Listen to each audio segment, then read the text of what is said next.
This video covers the ALEX topic of word problem on quotient and remainder. So as with all word problems, we need to be able to translate from the words into mathematic equations and expressions. So here's my go-to table. You've probably seen it before in an earlier video.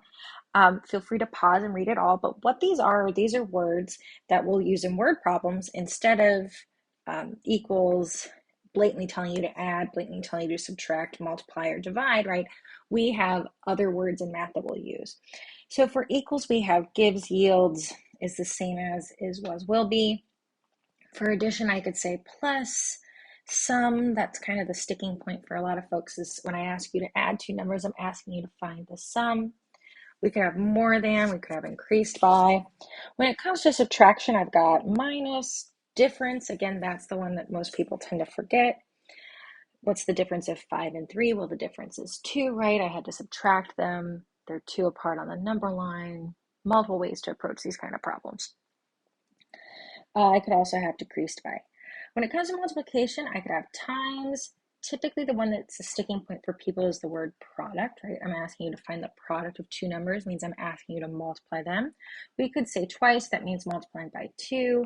We could even say thrice, that's a funny word, that's multiplying by 3, or multiplied by.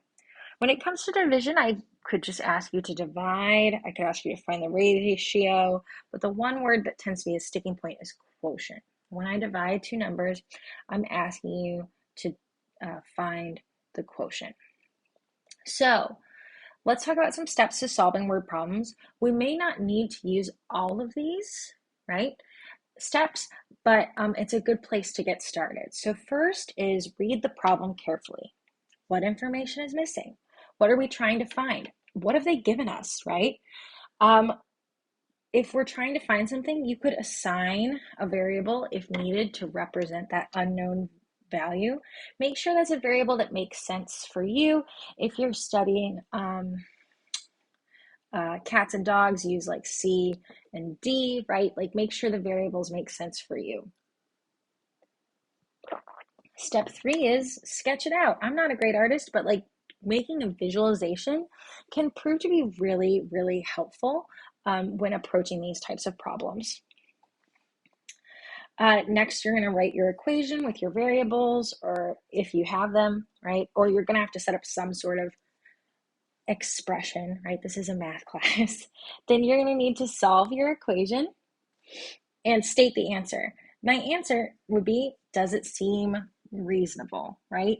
You want to gut check that your answer seems reasonable. Math professors write these word problems to be representations of the real world. So the car was not driving 278 miles an hour, right? That's not really reasonable. The orange, like if you bought an orange, the orange didn't cost $1,000, right? You've got to like check your answer to make sure they feel like gut instinct reasonable.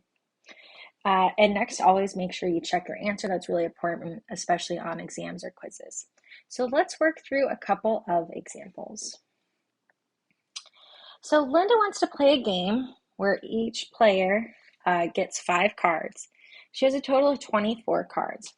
How many people can play and how many cards will be remaining, right? So I need to divide 24 cards up amongst as many people as possible, but each get 5 cards. So I'm going to take 24 divided by 5, right? And I say, okay, we could even do long division wise. How many times does 5 fit into 24? Well, 5 times 5 is 25. That's too big. So how about 4? 4 times 5 is 20. We subtract. I have a remainder of 4. So how many people can play? That would be our quotient, right? That would be 4 people. And how many cards will be remaining? 4 cards, right? This is our remainder. 4 cards will be remaining. For example 2, Elsa is moving her 26 books. She's packed an equal number of books into each of 6 empty boxes. How many books are in each box and how many books are left over? Because it tells us that each box has an equal number of books. Well, again, I'm going to have to take 26 divided by 6. I've got 26 books that I'm putting into 6 empty boxes. How many times does 6 fit into 26? How about we've got 6, 12, 18, 24, 30. That puts me over. So we're going to go with 24, which is 4 times 6.